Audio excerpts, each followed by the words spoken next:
Sorry guys, I just need to pull this out. Ay internet issues lang ako dito ng konti.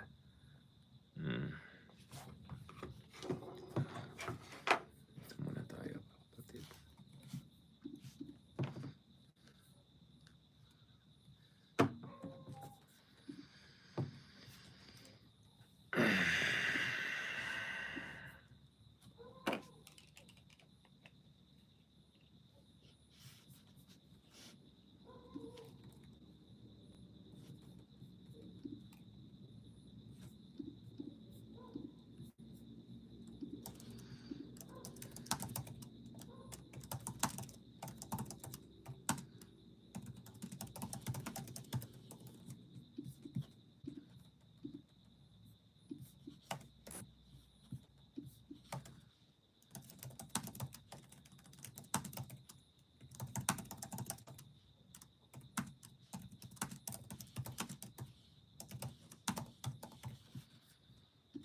Sarah, Sarah, Sarah all. Sarah, Sarah, Sarah all. Sarah, Sarah, Sarah all. Sir Arnold, di ako nag-baseball. Hindi ko naintindihan yung sport na yan. Sorry medyo football. Football tayo eh. Football tayo. Oo, yung totoong big time na sport. Oo. Tsaka yun natin sa basketball ha. Medyo may mga violenteng tao dyan. Most violent player. May... Diyos ko. Nakita ko yung mga videos nung nagbabarilan na yata si kuya. I step on this baby. Sarah, Sarah, Sarah all. Sarah, Sarah, Sarah all. Sarah, Sarah, Sarah all. Sarah, Sarah, Sarah all. Sarah, Sarah, Sarah all. Marami tayong analysis ngayon. Yun, oh. Yun, I think we're live na. Yun, Sarah, Sarah, Sarah all. Sarah, Sarah, Sarah all. Yan, guys. So, alam niyo na ang pag-usapan natin ngayon. Oh, kailangan ko na tawagin si Dr. Lisandro Claudio. Ayan na. This is it. Official na po. Ben Tulfo Bintag. Tatakbong senador sa 2025 elections. Ito na, ito na. So guys, ito na, ito na. So doon sa mga Team Kadiliman, Team Kasamaan, dahil independent na po siya tatakbo, ito lang masasabi ni Bintag, makita tayo sa abandoned warehouse. Yan, kita tayo dyan sa abandoned warehouse. Kita natin sino mag number 1 dito sa Senate as of this vlog. Tie for number 1 si si Sir Bintag at yung kanyang kapatid na Erwin Tulfo, guys. So etong posibilidad na magkaroon ng T3, T3, tatlong Tulfo in the Senado is almost a certainty. I mean, unless something really drastic out of this world, God forbid, apocalyptic happens, we're gonna see not one, not two, but potentially not one, not two, but 3 Tulfos in the next Senate. I'm just telling you guys, natin yung Senate natin, exciting na. I'm telling you guys, itong Senado natin maging more interesting pa. Kahapon pinag-usapan natin yung Team Caldero versus wait. Arnis Caldero King versus Arnis Prince. Yan talagang magandang papuntahan itong natin itong mga natin. Tapos kanina may nag-post din si ito, talagang fan na fan talaga ako ng kasama natin kapuso dati. Ito si si Karen tayo. Ay, Cayetano, sorry, hindi Karen. Ang dami pala niya nakaaway throughout the years. Ito si Karen, no? Pero never ko naman siningin, di ba? Anong utang na loob ko sa inyo? Hindi ho ba? Ba't si Andrile inaway? Ano ba yung bahay? Yung bahay po namin, inutang po sa bangko at nabayaran po yan. Yung mga kahoy, yan po ba issue? Hindi ko po alam kung saan dumating ang Karen, Mr. President. Karentano talaga eh. Hindi ako nag-umpisa. Sumunod lang siya sa usapan na November ang palitan. Yun. Kung marunong lang siya magbilang. Ito naman yung Velasco kalaban. Hanggang October talaga po ako. Di wala sanang problema. Diba? Pero masyado ng atat na pumunta dito. Wala naman may akalain ng COVID. But unlike Congressman Velasco, who I think his apology is hilaw and insincere. Go ahead, please. Madam Chair, can you stop? Just continue. Ito panalo daw kay Trillanes.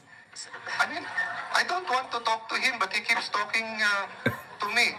I mean, yung pinala ko. Ito na, ito pinaka-Karen moment niyo.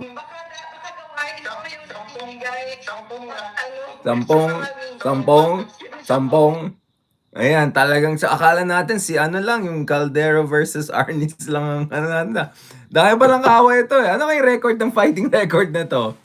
Mala Andrew Tate ang record nito ah. Mala Andrew Tate, puro knockout yata ang hinahanap ni Kuya. Ibang klase talaga guys. Ito na talagang Patola / Caldero King. Kuya ka siya. Speaking of Caldero versus Arnis. Na-upload na po siya. Doon siya ngayon sa YouTube. Doing well, doing great. I think people are appreciating our humor. Great humor, amazing humor. Wonderful humor. So ito na, kanina ano na yung team Kasamaan. Ay, sorry, ano na yung team, ano ba tawag sa? Ay, ito guys, just let's be fair guys. Nag-announce na po, may final slate na po. Ito na. Andrew Tate, ayan tayo. Okay, so obviously we're gonna talk about this guys. Pag-usapan natin itong very impressive lineup. Very impressive. Great people, amazing people, wonderful people. Ayan na. Ito na. Wait. Bakit may Narcos na song? Come on, Narcos. Why would we put in? Ito na guys. Ito na. Great people, amazing people, wonderful people. Yan. Very nice. Kulang. Ito na, may announcement na. Ito na guys. Ito na yung administration. So, kompleto na tayo guys. Booyaka siya. Don't worry guys, i-announce natin yan dito. So, ayan na. Mr. Fan Meet. DILG Secretary naghuli ng Alice Go. Ben Abalos. Yung dati nating, di ba, yung Burger. Yung dating Comelec chairman. And then, pangalawa, talagang galit na galit talaga sa political dynasty itong administration natin. Talagang gusto nila yung mga progressives. Nancy Binay. Binay. Have you ever heard about Binays? I mean, this must be a new progressive people. Nancy Binay. And ito. Speaking of Cayetano, yung kapatid. Wait, admin na sila ngayon? Talaga ang Pilipinas. Akala ko mga DDS. Ayan. Number 4, Mr. GMRC. I'm sorry. Ex-PNP chief. Yan. Magaling yan mag-English guys. May Shakespearean prose pa siya. Meron pa siyang patama sa akin kay Lenny at saka sino pa yung pangatlong niya? Pina-shade niya in his Shakespearean GMRC language. Yan. Panglima. Ayan guys. Before there was a Robin Hood Padilla. Before ba or after? Bong Revilla. Alright, medyo after Jinggoy, ito na. Lito Lapid. Yan, talagang pagdating sa legislation, talagang walang katapat ito. Talagang laki ng contribution ng mga ito sa ating fiscalizing sa Senado. Panglima. Ito the 6th. I and me and myself. I, me, Marcos. Yan. Wait lang, di ba beshi ni Tatay Digong yan? Ba't nandyan yan? Anyways. I and me and myself and Maiden Marites. Yan. Okay. Number 6. Alangan naman may admin mo, Marcos, tas walang Marcos dyan, in fairness. So, hindi natatakbong mayor ng Manila. Number 7. Guys, eto na. It's gonna get interesting.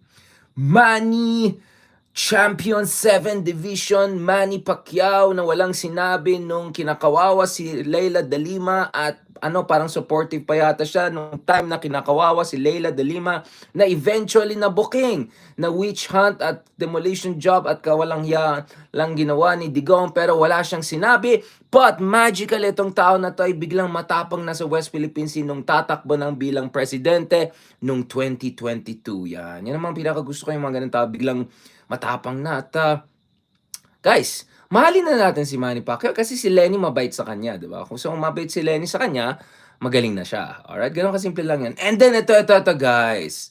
Former numero uno, isa rin ito sa mga nag-casual meeting. Mukhang uso na kayo mag-casual meeting dyan sa baba, kung saan-saan. Ito si Bong Revilla. And then, number 11. Wait, convicted yung isa, di ba? Ay, never mind. Moving on. Number 11, Tito Boy. Ay, sorry. Titos. Tito Soto. Wala. Tito Soto. Okay, Tito Soto number, ano na, wala na, nahilo na. Number 9. But it gets even more interesting. Francis former Ronald Llamas of Digong, Tolentino. Okay? Let's not forget, itong tao na to ay dating Political Affairs Secretary ni Digong. Essentially, what Ronald Llamas was to Aquino, he was to Digong. Pero now, guys, matapang na rin ito sa West Philippine Sea. And speaking of interesting times, kala natin galit na galit sa dynasty and all. Camille Villar, star of the moment, A Star is Born. So siguro habang dalawang kilala kong The Star is Born. One is si Chloe, na mukhang mag-regular hosting na dyan sa ASAP show. At ngayon, ito naman si Ma'am Camille Villar. Talagang mga taong to. Nung nasa Siargao tayo, parang every 20-30 meters, may nakikita akong billboard. May nakikita akong poster nito. Of course, it has nothing to do with elections, guys. Of course not. Para sa bayan yan. Sayang lang hindi nagsistay si Cynthia. Ay nako, I'm a big fan of Ma'am Cynthia Villar. Talagang, pag nakita niyo guys, bakit iba yung tono ko sa mga podcast is because yun po yung personality ko na Cincho. Bakit? Ano ba ginagawa natin? Ano ba? Papa ba tayo? Research kayo dyan. Sana nandun si Ma'am para kompleto na yung family. Pwede na sila mag-family dinner dyan. Andyan si Mr. 45 minutes traffic from here to there. And then, andyan na naman si ate na, ano ulit yung boto niya dun sa franchise ng ABS-CBN? And then, nandun si Mommy. Para kompleto. Na to sila, round table, pag-usapan natin. Sayang, di ba? But, guys, don't worry. Speaking of family, we're gonna have an almost complete family soon. Actually, not very complete. But at least, more than two. Kasi, nakakaya naman, guys. Kulang naman yung dalawa. Gawin natin tatlo, di ba? So, as things stand, it's almost 100% sure there's gonna be 3 Tulfos in the Senate next year. Interesting times. And that's gonna create its own dynamics because, yun nga kung ikaw ay vlogger, di ba ang suggestion ko kay Ronald at saka kay Mark, doon na kami mag-live. Di ba? Uy, may hearing na si Bintag, doon tayo. Magkita tayo dyan sa hearing sa hapon. Tapos doon kami sa live commentary. Sir Ronald, ano masasabi niya dito sa hearing na ginawa ni Sir Bintag dito sa mga tapos takpo dyan may hearing si Ronald Llamas, ano pong masasabi natin doon sa grabe I have seen YouTube channels, nothing but just the Bardagulan footages, yung mga highlights. Tapos lalagay lang nila yung pangalan nila, I don't know, Pinoy car lover, whatever. And then, kanila na yan. Gagawin nilang copyright na nila. They just got from Congress TV or Senate TV, whatever. Tapos ilalagay nila. And my goodness, it has like million views, right? Just like no effort. Just get the recording, put it there, right? Yung nakita ko. So, huwag kayong mag-surprise guys kung magkakaroon tayo ng second channel soon sa natin. By the way guys, verified na po yung channel natin. Legit na tayong YouTuber. I feel like a legit YouTuber. Verified na po yung account natin. Richard Haydarian Vlogs. So mukhang kailangan na magbukas tayo ng bagong YouTube channel. Lagay natin lahat ng mga hearing na to. Bintag hearing, Idol hearing, yan, Erwin hearing. Oh, ito guys, legit na tayo. May checkmark na tayo! Yes! Yan ang pangtapat ko kay Buljak. Si Buljak ba? Naka-checkmark ba si Buljak? Hindi. Ay! Shocks! Meron pang checkmark din. Wala. It has lost its value. Hindi wala lang kwenta. Nagla-live din siya. Magkasabay kami nagla-live. Ilang taon na, wala pa yung pulveronic ano niya. Anyway, speaking of Buljak, I wonder, ano naman yung Sincho. I wonder, I wonder, anong pangtapat ng team Team Kadiliman dito sa itong slate na to? Because let's be honest guys, let's be absolutely honest about this. This slate looks very formidable as far as, ba't ko nilalabas tong seashells na yun? This looks like very formidable guys as far as, alright. Sigurado na si Erwin Tulfo. It's just a question of whether siya or yung kapatid niya mag number one. Medyo nakakaya naman yung dalawang Tulfo lagay mo sa isang slate. At least I'm glad that Mr. Bintag, Sir Bintag, buti nga hindi ka sumali sa kabila. Diba? Good that you're running independent, and who knows, baka that might even help you because, to be honest, I think Bintag is now in a better position to win number one because as an independent, he can criticize all sides and he can build up his popularity. Habang si Erwin ay medyo maiipit dahil he's running on the part of administration, so he has to defend some of the shortcomings of the administration. So actually, if I were to bet, Leloy Claudio, makita tayo. Yan. Kung talagang hindi lang abandoned warehouse. I think Bindag has a very good chance of being number one if he plays his independent card well. Habang si Erwin, I thought Erwin could just run independent. I don't know. Honestly, anyway, baka there's the machinery organization. And base sa mga discussion natin, guys, if you're an admin slate person, there's a high chance that there's a 5 to 10% surge, no? Parang yung Grab surge na biglang mas mahal pa yung mahal na taxi. 5-10% bump. So, let's see if that's going to be the case in the case of Erwin, or whether the lack of organizational muscle for Bintag could cost him. But this is really a battle for number one between the two brothers. It remains to be seen though kung katulad ng last time, magkakaroon na naman tayo ng Mr. Urge, Robin Hood Padilla, out of nowhere, someone topping the race. It has happened multiple times yung out of nowhere nag number one. Naalala ko si Villanueva, di ba? Nag out of nowhere number one ng 2016. Yung Testaman, which was like, I think it was a genius political marketing, no? So titingnan natin. But as of this moment, I think I would bet on Bintag being number one rather than Erwin. Unless Erwin navigates this well in terms of, not making sure na hindi siya yung maging punching bag ng critics na administration because he's running administration slate. And tingnan natin if Bintag can maintain itong momentum niya and has enough resources. I mean, if you're almost number one, I think you won't have a hard time finding people who support and sponsor him. So this is very interesting. So I really want to see ano yung pangtapat ng kabila. Now, we had the fake list. Remember, there was a fake list na lumabas nung isang last month lang to, 'di ba? Yung fake list na lumabas at dinamay pa yung mayor namin dito sa Baguio, 'di ba? Yun parang what? Bakit andun yung mayor natin sa Baguio? That was like ridiculous, 'di ba? That was just like crazy out of nowhere. But let me pull that out. Just to be clear, Mayor Magalong is running as mayor. Okay, I'm here in Baguio. He's running as mayor. Okay, for the third term, and then I'm sure after that, consideration in national office. Could be vice president, could be president, who knows. But, right? No, he's not part of that slate. That was a funny slate. Andun pa si Jimmy Bondoc pa yan.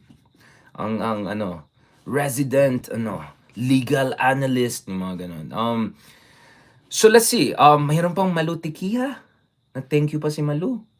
So I don't know who came up with that list, but whatever funny time list that was. Interesting times. Kulang na lang isama nila si Edu Manzanas. Oh, by the way guys, kakalabas lang yung latest episode natin ng The Bridge. Ito yung podcast natin with my good friend Jujak. a former European Union diplomat who's now based in Taiwan. So diniscuss natin ang India, Global South, ASEAN relations. So please check that out. Isa na naman to, isa to sa mga ibang podcast natin, The Bridge, okay? And of course, for transparency, this is also supported by the European Union Parliament. Ganun lang naman tayo, guys. Ano lang naman tayo? Sino ba naman tayo, di ba? But going back to this, guys, uy, guys, kung nyo sana naman makuha niyo yung mga sarcasm natin. Sorry, Lord. Anyway, I'm trying to bring out that list ng sana. But you saw that weird list, diba? Na how did people end up on that list? But honestly, I'm wondering. Ano ba talaga ang magiging katapat na slate ng PDP laban at nila Digong dito? And not some sort of a clown show slate na para lang may lagay diyan. Yung in terms of yung may laban, yung may kakayanan, yung may kakayahan, yung may ito. Ito. So ito 'yun, 'di ba? Lumabas pa yung thank you letter. Wait. Ito. Ayan, okay. Ito. So this is fake, okay? This is a fake list, guys, okay? That's a fake list. Obviously, you have yung mga usual characters, to put it mildly. Trixie, Vic Rodriguez, the Kingmaker, Jimmy Bondok, yung mga ganyan types. And then, wag na yung isa. Sinama pa yung sinama pa yung kapatid natin dyan sa TV5. Hindi po tatakbo si Sir, okay? He's gonna stay as a broadcaster, and he doesn't side with Duterte's, he doesn't side with Marcos's. In fairness naman kay Sir Ted Filon, ang kaibigan po natin, kapatid natin dyan sa TV5 One News, consistent naman siya kung sinong admin. He maintains healthy distance and also a critical stance. And then nandyan nakikita natin dalawang Duterte, Baste, and Digong. And then dyan nakikita natin si Bato. Yan, that's legit. Nakikita natin dyan si Bongo. Okay, that will definitely be in the slate. And then nandun yung isang cabinet secretary ni Digong, ni pangalan niya, Tugade, na dating SB Subic Bay Authority leader at saka Department of Transportation. And then si Tita Arroyo. Ewan ko rin yan, malabo yan. But definitely fake news yan because sinama pa si Magalong, sinama pa si Ted Filon, sinama pa kung sino-sino dyan na obviously walang no offense. Okay. Now, speaking of this slate, what's interesting you see in this fake slate, just to be clear, is that you see two Dutertes. Two Dutertes, right? Not one, but two Dutertes. The interesting thing with these two Dutertes situation is that it is extremely presumptuous. In fact, it is extremely pretentious because if you look at the surveys, Digong na nga lang mahirapan sila. So, the latest surveys show that even Digong, the former president, supposedly the greatest in the solar system of the DDS universe, right? I barely top 5. All right, so you can check it out. I think lalabas din yan sa mga ibang surveys. And then Basten Polong, last time I checked, definitely hindi sigurado. If anything, parang wala pa nga sila dun sa they're not even within the radar of the competitive top 10 to 16. All right. Polong, very unlikely. Even Basta mahirapan. So the idea of multiple Dutertes running for Senate is just fanciful. And it's also very possible if Digong doesn't run, bakit isang Duterte mahirapan pumasok dito? Kasi you just saw the slate ng kabila. That's a formidable slate. Not in terms of quality, but in terms of viability and resources and everything like that. Alright, so ewan ko na talaga ano yung pangtapat nila. Obviously, if you're the Duterte side, the last thing you want to do is put together kind of a clown show slate na pagtatawanan lang at wawasakin doon sa darating na elections. Now, Bato de la Rosa obviously is in a desperate mode. He needs to be in some sort of political position para lang may panghanas siya just in case lumabas na yung ICC. And I'm sure if lalabas yung ICC before the end of the year in terms of whether it's red notice or something else, gagamitin ni Bato yan para maging mukhang biktima siya and magdadrama siya and all of that. But let's see if that works. I never underestimate the ability of Bato to engage in school of drama. I do not also underestimate the ability of yung school of drama niya na may mga papatol dyan. But whether it will be enough, I'm not very sure. Medyo mahirapan sila. But it will be desperate time. The only DDS, or some would even say former DDS na sa tingin ko ay malakas na malakas at halos sigurado sa Senado ay si Bongo. Bongo has consistently been in top 3 to top 5. And I think that one thing with Bongo is that he's very, very methodical. He's very, very well organized. At yung kanyang, yung performative style niya na, all of those mga initiatives here and there. Whether you like it or not, meron traction yan. Now, again, the thing with Bongo though is he could also face investigations and all of that.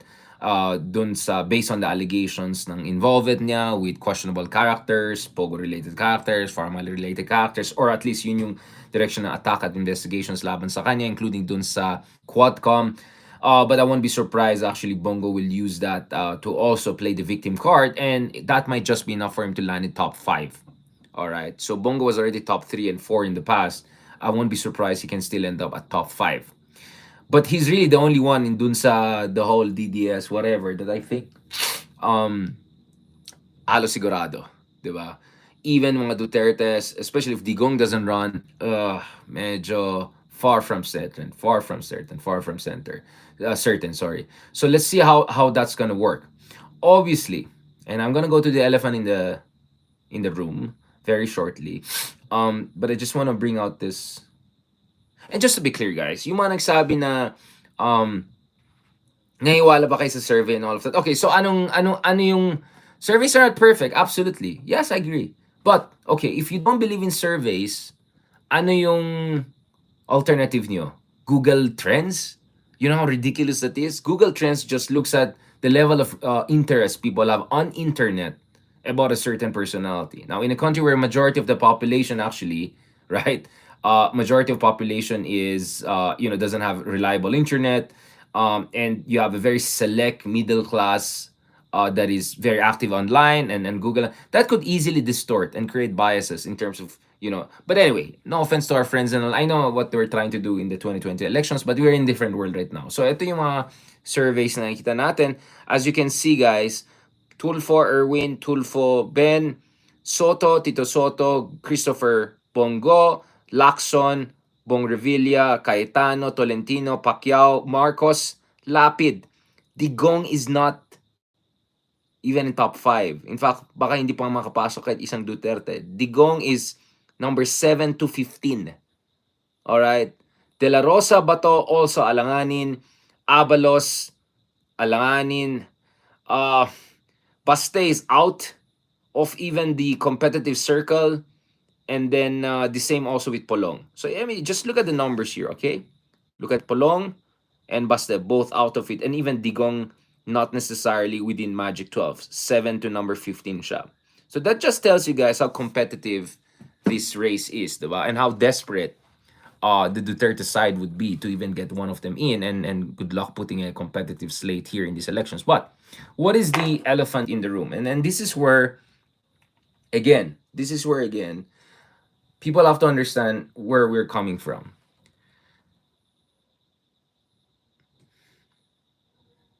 And so it begins, right? Exactly. And so it begins. The pink movement was one of the most magnificent political developments in contemporary Philippine history. All right. I mean, natin, very few of us. I've attended. Balikan natin. Okay, ulitin natin na nawala. Biglang nawala yung internet connection ko just when I was going to the media. Okay, balikan natin ito. And so it begins, right? And so it begins.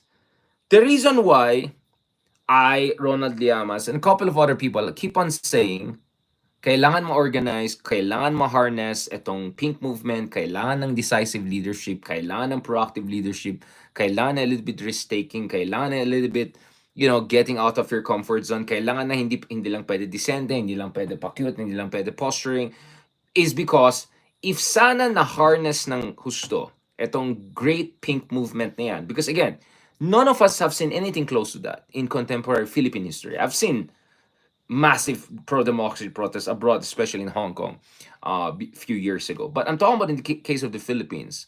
Since EDSA DOS, we haven't seen anything like that, right? And EDSA DOS was absolutely a kind of a pre-revolutionary, almost revolutionary situation. Although at not the same level as EDSA 1. Pero kung titignan, okay, let's be honest. If titignan mo, Kasi ako nag-attend ako ng mga different mga events. Pumunta ako sa meeting de avance ng Unity, pumunta ako sa meeting de avance nila Lenny. Binisita ko yung iba't ibang mga rallies, including mga pink rallies and all. And we did some of the lives there, when we started this vlogger career. And that was amazing, amazing. Whether ito yung nasa Pasig, Ortigas area, whether ito yung dun sa Rojas Boulevard, whether ito yung the ultimate meeting de Avanza in Ayala. I mean, thousands and tens of thousands of people out there. The best and brightest Filipinos there. Young, vibrant, highly educated, highly motivated, great people, amazing people. Like everyone was there and it was so encouraging. It was so encouraging, guys. And so that pink movement was something really magical. All right? That pink movement was something magical. Pag-usapan natin itong pink movement na to. So, doon nakikita natin yung potential ng opposition para gumawa or magsasagawa ng isang kilusan na talagang malakas, talagang may puwersa, talagang may kakayahan na magsusulong ng pagbabago at yung mga kanyang adhikain ay progresibo or at least liberal or pro-democratic or at the very least anti-populist, anti-right-wing populist or anti-authoritarian. So kitang-kita natin yan. Now, obviously, pagdating sa pink movement, a huge part of that was Leni Robredo and the kind of leadership she represented. Accountability, COA reports, topping those COA reports, the great team she has, Barry Gutierrez, Bam Aquino, fantastic people around her. Yung kanyang katapangan, kanyang pagka-decente, kanyang track record, and especially the Robredo name, the Jesse Robredo brand, the Robredo brand, all of those elements together, if you put it, not to mention her good performance during the debates and everything like that. So that was part of it. My understanding is that it also goes beyond that. Ang pink movement is really about this hunger for transformative, positive change. Hindi yung changes coming ni Digong. Hindi. Yung talagang totoong positive, transformative change. And you're talking about millions and millions of people who perhaps didn't vote in the past or were inspired to vote in ways that were not any time in recent history, or perhaps even in ways that they did not anticipate themselves, right? Did not anticipate themselves. So, yun yung pinag-usapan natin, guys, dito eh. Gaano ka-special yung pink movement? And I always said, I believe ultimately in movements. I ultimately believe in advocacy. I ultimately believe in collective organization and solidarity. Pagdating sa mga politiko, I don't care kung sinong politiko, wala akong sinasamba. Alright? And we shouldn't treat any politician or stateswoman or statesman as a saint. Dapat hindi sinasanto. And no one is above criticism. At the same time, movements are the most important thing. Kasi kung may kilusan ka na malakas, even if may changes in leadership, even if may imperfections in leadership, that movement will carry the day. That movement will be the mitochondria for historical transformation. It will be the linchpin for progressive change. Yun ang talagang dapat titignan natin. Alright? And that's why for me, syempre may mga konting disagreements here. Actually, someone suggested something very good when I posted that heartfelt thing about no one is above criticism, including myself. Yeah, absolutely. You're free to criticize me, but make sure based on facts, not hatred, not calumny, not just epal or ganon. Yeah, go ahead, please criticize me if you think there's some factual inconsistency or logical inconsistency. No problem. I think what really happened over the past week was a little bit of cariño brutal, a little bit of fraternal love and tension. Normal lang po yan. But I think fundamentally what we have to keep in mind here is na lahat tayo ay naniniwala sa tunay na pagbabago at pagbabago na maayos. Hindi yung pagbabago na bara-bara. Hindi pagbabago na Tatay Digong style. Alright? Hindi pagbabago na scammy. Alright? Hindi pagbabago na may EJK at may pro-China mga kasyungan, mga ganun. No. Alright? No. Alright? That's not what we're talking about. Kaya sabi ko, sobrang mahalaga na sana after 2022 elections pa lang, yung power, alright? Yung excitement, yung energy ng pink movement ay na-sustain. Para sana ngayon, mata-translate na ito into something. Alright? Kasi, ayaw natin mangyari na umasa na lang tayo na itong pink movement we'll just do a essentially take two in 2028. Because I know there's some people are thinking along those lines na nadayaan si Lenin 2022 na or there was just no way to defeat the combination of Marcos and Duterte, which is my argument. Once nagsama yung dalawa, I think game over na yan. And kudos for Lenny for still bringing so many people to the side of progressive change. Yes. But I think the idea of, let's just keep, like let's make nice movies and nice documentaries, and then let's hope in 2027, ahead of 2028, we can reactivate this and then do a second run, and this time talunin natin, I don't know, kung si Sara yan, Tulfo and whatever. I just don't know that's the right way forward. If anything, I think the right way forward was to mobilize it, keep it mobilized, keep it strong, and then not only make sure na ito yung magiging check and balance on whether Team Kadiliman or Team Kasamaan, this will also be the locomotive for a strong run by liberal candidates, by progressive candidates in 2025 election cycle. In 2025 election cycle. Because I see mamamayan liberal, I see akbayan, I see, different groups, etc. But what I'm not seeing here is a solid, mobilized pink movement really behind all of these good candidates that are running for different positions in office. Bamakino, Chel Jokno, right? They need that pink support and mobilize massive, energized pink support. Mamamayan liberal, nila Laila de Lima, Senator Laila de Lima, they need that kind of pink support. I would have imagined na pink pa rin dapat yung kulay. Right? Rosas pa rin dapat ang kulay ng mga grupo nito, mga progressive like-minded group na yan. Or at least hues of that. Hues of pink. Right?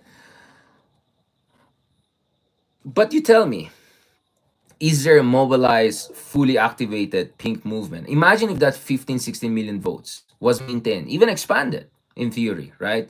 Expanded in a sense that yung mga hindi na natutuwa kay BBM at alam nila yung limitasyon ng DDS ngayon kasi fighting for survival ng mga Duterte, baka mag-side pa sila dito. Although, of course, you don't wanna attract the wrong crowd. But what I'm saying is, there are also a lot of people na bumoto, soft voters, let's say, soft voters ng Unity nung 2022 elections. At ngayon, nagsisisi na sila. Marami nagsisisi.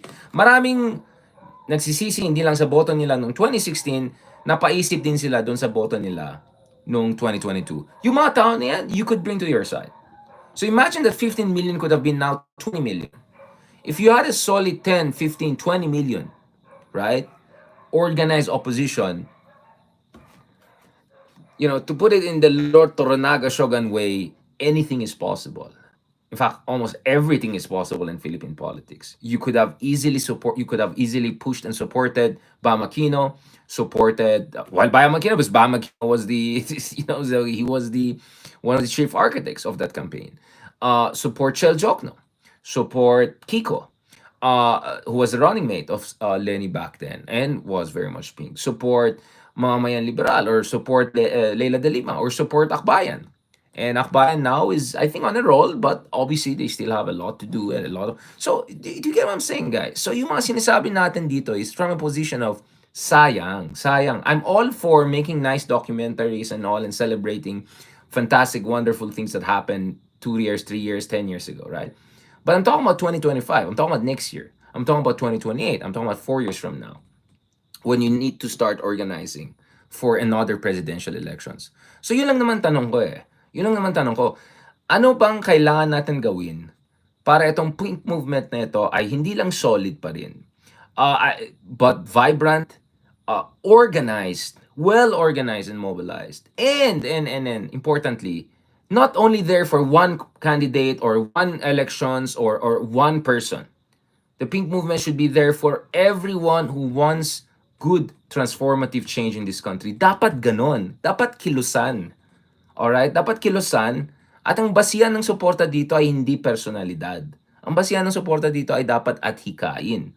Ang basihan ng suporta dito dapat ay yung sino ba ay naniwala sa tunay at mabuting pagbabago. Sino ang naniwala sa tunay na demokrasya? Sino ang naniwala sa sa accountability, sa transparency, the kind of leadership that Leni Robredo embodied when she was the vice president, 'di ba?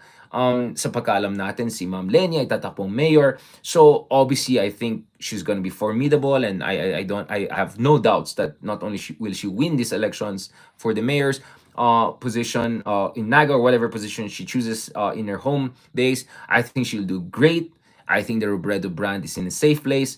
But in the meantime, I want to also see the pink movement being mobilized at the national level in support of many, many people, including marami sa mga hindi natin kilala or hindi pa nakikilala, at the national level, at the grassroots level, not only Naga, not only in Kamsur, not only in Luzon, right, in Visayas, in Mindanao, in different parts of the country. Yun sana, di ba? Yun sana. So I think the pink movement was a great wake-up call, was a positive wake-up call, na marami sa ating mga kababayan ay talagang hinahanap nila yung positive change, transformative change, good governance, effective governance. Yes, I'm all for radical love. I'm all for Rumi, one of my favorite poets. That radical love that his poetry embodies. And sa pagkalam ko, itong radical love concept ay galing sa Turkey. Sa elections sa Turkey when the more progressive liberal candidates, I think from CHP party, were able to defeat and push back against the AKP party of Recep Tayyip Erdogan. I'm quite familiar with Turkish politics, no problem. Um, at the same time, this is the Philippines where we have Rodrigo Duterte. This is the Philippines when you have Sara Duterte, who is a breaths away from the presidency. This is a country where the Marcoses are back in power. And some are saying they're plotting another Marcos in not maybe not in 2028, but in the next election cycle, right? Sandro is the third. Let's not forget that. So, in that context, all right, I hope people understand where is this sense of urgency coming from. Bakit may pake yung mga katulad ni Ronald Llamas? Bakit may pake yung katulad natin? Na parati natin pinag-usapan yung necessity of mobilizing and harnessing. Hindi pwede switch off and then switch on mo na lang every 5, 6, 7 years. No, you have to harness it. You have to harness it. You have to mobilize it. And not only for one person, not only for one election cycle, but it has to be harnessed for multiple election cycles. At dapat para sa iba't ibang sektor, iba't ibang mga kandidato, iba't ibang tao na nire-reflect yung positive democratic change which yung kulay rosas stands for. I mean, kulay rosas is beautiful. Napakagandang kulay yun, di ba? I mean, of course, pagdating sa akin guys, nahihilo na ako kasi dito sa YouTube may nagko-comment na obviously English. Tapos yung isa sinabi Tagalog. Okay, balikan natin. Nyamet, kapsat. 1 second. Ganito lang kasimple lang yan, guys. Yung ginawa ng Pink Movement noong 2022 ay walang precedence. Talagang kakaiba. At positibo, no? Positibo yung karakter ng pagbabago na nakita natin sa Pink Movement. Yung aspirations niya, yung atikain niya, yung mga gusto niya mangyari para sa ating bayan. Pero hindi ito dapat sa isang election cycle lang. Hindi lang dapat para sa isang kandidato lang. Hindi lang dapat for presidential election lang ito. Dapat ito ay para sa midterm elections, LGU level elections, hindi lang dito sa Luzon, dapat sa Mindanao, dapat sa Visayas. At dapat sana, kung organized, mobilized, malakas pa rin, solid pa rin itong Pink Movement, dapat sinusuporta ngayon yung mga sila Bam Aquino, na isa sa mga chief architects ng Pink Movement. Sila Chel Jokno, na obviously, may dahilan ang mga tao ay boboto sa katulad ng mga Tulfos dahil naghahanap sila ng hustisya at wala silang tiwala sa mga judicial institutions natin. So umaasa sila sa mga katulad nila Tulfo to get swift justice. Kaya nga dapat andun din yung mga katulad ni Chel Jokno para magkakaroon ng pag-intindi ng ating mga kababayan na yung hustisya na hanap natin ay based on due process, based on proper understanding of the jurisprudence, at yung maayos, diba? Systematic judicial legislative reforms. At yun ang madadala ni Chel Jokno, whether tatakbo siya sa Kongreso or tatakbo siya bilang party list or tatakbo siya sa larangan ng Senado, no? So sa level ng Senado. And then pagdating naman kay Leila de Lima na mukhang hindi na tatakbo sa Senado, tatakbo siyang Kongreso party list. Di sana itong Pink Movement mag-mobilize din behind, no? Ng mamayan liberal, etc. So sayang yung energy na harness na yan. Sayang talaga. So I hope people understand, dyan galing yung mga sinasabi namin. Alright? Okay, dyan galing. So Sana, 'di ba? Alam ko mainit ang ulo ng maraming tao diyan, eh. Sobrang mainit ang ulo dahil ito na lang masasabi ko, naintindihan ko na marami sa ating mga kababayan ay inip na para sa positive change, tunay na pagbabago at inis sila dito sa mga trapos, Team Kadiliman, Team Kasamaan. So, para sa kanila, magpasalamat kayo na may isang katulad ni ganito or ganyan na politiko. Huwag niyo i-criticize yan. Huwag niyo siya i-down. Huwag niyo gano'n. Dapat protektahan natin siya. Dapat gets ko yan, pero wala naman perfecto eh. Lahat naman tayo kailangan natin mag-improve at may mga lessons naman eh. May mga mali naman talaga nangyari in the past, may mga deficiency. Aminado naman lahat ng tao na nakausap natin naman talaga may deficiencies. Now, ayun yung pag-usapan in public, okay lang yan. Pero sana, pagdating sa mga susunod na elections, pagdating sa mga sa adhikain ng opposition, pagdating sa mga kailangan at mga pangangailangan ng opposition mga sa darating na elections, dapat medyo dapat sana bukas tayo. Bukas tayo sa mga different points of view at hindi porket hindi sang-ayon sa isang bagay, sa isang meeting whatsoever, biglang sabihin mo, oh, DDS ka or apologist ka. Yung mga apologist tagging, ay napaka-pathetic yung mga ganun naman sinasabi ng mga taong yan. Diba? I mean, it's like, marami sa mga taong yan, they never risk anything. Unlike, some of us who have, been saying this in public and we have to pay in terms of our career and whatever. So, and death threats and whatever. So, hindi, dapat bukas tayo because kailangan mag-improve, kailangan mag-innovate. Alright? Kahit sasabihin natin magandang iPhone yung nangyari, let's say, yun yung iPhone Pro Max, whatever, nung 2022, dapat i-upgrade mo yan at hindi mo ma-upgrade yan kung hindi ka bukas sa rekomendasyon na constructive criticism. Now, minsan of course, passionate tayo, minsan of course, ano tayo. So, okay, gets, fine, no problem. Pero para sa akin, minsan kailangan ng konting karinyo brutal para mag-improve tayo, para mag-level up na tayo. At para hindi lang nandun tayo lang para sa isang tao or isang ano lang, dapat nandun tayo para sa buong kilusan. Okay, yung buong kilusan. Kaya para sa akin, itong kakamping na to, dapat ito ay maging bukas sa debate, bukas sa diskusyon, bukas sa mga recommendations, at bukas in terms of inclusiveness, including dun sa mga tao na bumoto sa changes coming noong 2016, bumoto sa Uniteam noong 2022, at ngayon, nagdadalawang isip na. Pero kung ang estilo dito, pati yung mga kaibigan, pati yung mga ganyan, inaaway na, kina-cancel culture na, tinatag na, nakaka-turn off yan, to be honest, nakaka-turn off yan. So, yun lang. Again, kaya nga sabi ko, please don't gaslight, alright? Please don't gaslight dahil, okay, kung hindi ka sangayon sa recommendation namin, okay, then go ahead. Do your vlog. No one is stopping you. Go ahead. Write a column. No one is stopping you. Go ahead. Make your counter argument. No one is stopping you. Pero wag yung ganun na i-apology tag mo. Oh, bakit kayo? What about you? What about si ganun? Anong ginawa niya? Bakit si Mocha? Bakit si Isko? Yung mga ganun. So yun. Para sa akin, sayang lang. Huwag tayo magsayang ng oras yan. Ako, I have no regrets na nagkaroon ng debate at konting hidwaan. Okay lang yan. That's part of growth in any relationship or in any movement. Magkakaroon talaga ng debate yan. Right? Tingnan mo yung Democratic Party sa US. Ang dami mga away ng mga progressive wing, yung pragmatic wing. Normal lang yan, guys. Pero kailangan talaga natin dito is mag-level up, mag-innovate, at mag-mobilize. Yun po yung kailangan natin ngayon. At yun yung konteksto ng mga interventions na nakikita natin. Anyways, no one has monopoly on decency. No one has monopoly on change. But when it comes to a movement for positive change, transformative change, progressive change, in fairness, you have to give it to the pink movement. So wag dapat sayangin yung momentum, wag sayangin yung simbolo, at napakagandang kulay na nakita natin sa kulay rosas at pink movement. So on that note, guys, thank you very much. I hope in the next surveys, ay na naman tayo. Can we please move on?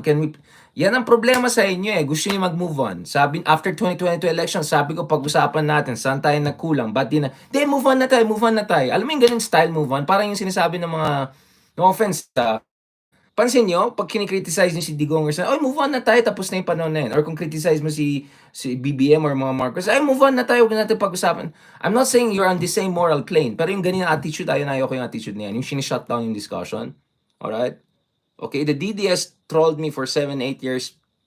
Failed sila big time. The loyalists, including my, I'm here in the solid north, and they try to, doesn't work. It's not gonna work. The more you try to police or shut down people like me, the more we're gonna fight back. All right. So my constructive advice to you is just keep it to yourself. All right. If you don't agree, go ahead. we can just agree to disagree. No problem with that.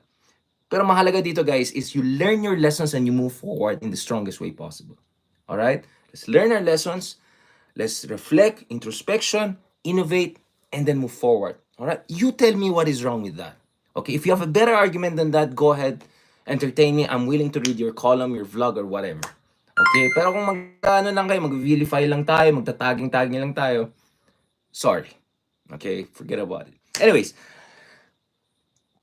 move on naman tayo in terms of yung mga hidwaan, whatever. But I never move on in terms of learning the right lessons because you have to always learn the right lessons so that you can move forward in the best way possible. Okay? In my own personal life, that's what I've done. Every now and then, I have moments of deep reflection na tinitingnan ko saan tayo nakulang, saan ako sumobra. Siyempre, minsan sumusobra tayo, saan naman tayo pwede mag-improve. I do the same thing with my diet. So for 2 days, I'll almost, no rice whatsoever or low carbs. Dapat adjust ko yung diet ko, adjust ko yung exercise routine ko. Ito lang yung oras ko, ito lang mga gawa ko. Ano pang paano ko i-cash yan? Kaya ko ba yung 4 columns? Kaya pang ganyan, weekly, isang libro. Ganyan. So you have to be constantly innovating, constantly reflecting, and constantly going back and then moving forward. Alright? Yun po yung ginagawa natin dito. Alright? So I just hope bukas tayo in terms of that kind of mindset. Now, anyway, thank you so much again to everyone, especially for your prayers and love for Lola. Things were not really looking good yesterday, to be honest. And just to be clear to some people, you never know, right? Nagtatawanan kami dito sa mga RRM, ganun. But for a lot of us, we do this at the end of the long day, at the end of a very difficult day. Yesterday was a difficult day. Lola didn't look good yesterday. So kung medyo maingay kami or whatever, I hope people also understand. We're kind of like comedians, right? Sometimes laughters and all maybe too much for your taste, ganun, is our way of coping also with things. Including coping ito din dito sa mga mahihirap na topics. Alright, mahirap talaga itong mga ginagawa natin dito. Ang dami nagagalit, dami nainis. Nagkataon lang na medyo, I can take it, no problem. But nevertheless, di ba? Minsan stress na stress din kami, but we have to do what we have to do. We have to do what we have to do. Thank God, things look better a while ago nung bumisita tayo kay Lola, but early this morning, actually, things were not good at all. It was really, really, there was a troubling moment and all of that. So, thank you so much again for your prayers and love. Life is a journey. Everyone will move on at some point in time. So what's important is that while we're here, while we're talking, we show the most love and appreciation and patience as possible, and then hope for the best from there. So thank you so much for the prayer and love, because guys, positive energy yan. I'll tell you what. Marami sa mga ginagawa natin dito, I sometimes wonder saan ko nakukuha yung energy na yan. Yeah, of course, yes. Medyo energetic akong tao, yes. But I'll tell you what, maraming beses sa sobrang, like kahapon, guys, okay? 3 a.m. pumunta ako sa Baguio, dumating ako ng 7 a.m., gising pa ako hanggang 10 a.m. You can see on my natulog lang ako ng 2 hours and back to work, and then 4 a.m. the next day pa ako, diba? I mean, just to tell you, like, pero go pa rin tayo. Kasi, yung good vibes nyo, yung good energy nyo, yes, may mga haters, may mga ganun, yeah, it's okay. Pero yung good and positive energy nyo po, guys, yun yung, that's what drives us. So, because I look at your comments, I look at your suggestions, I look at the supportive comments and all, including yung mga supportive comments and all nakita natin from other universes, including the Cool Pal universe. Last time I checked, it looks like meron na naman na, there's a clamor for more. Hindi naman pwede every week na kami ng Cool Pals. Hindi na siya Cool Pals, di ba? Although, isa sa mga, probably it's a plan, no? Is a Cool Pals times RRM. Maybe that would be great, no? An event whereby Cool Pals and then kami mga RRM together. That would be fantastic. But thank you so much again, also to the Cool Pal community for all the love and support you're showing us, and the appreciation of how I'm trying to bring some humor and bring some critical thinking together. All right, and as I said, even more importantly, for your prayers and love and support. You don't have to agree with everything I said, and my sincere apologies. If some people felt a little bit too spicy tayo and all, but I'll stand by my convictions and I stand in what I believe. At the same time, introspection. God bless. Mabuhay ang Pilipinas. And looking forward to hearing even more good news, not only about Akbayan, Risa, Lenny, but also the Pink Movement and the movement for positive change. Salamat, guys. Talk to you soon.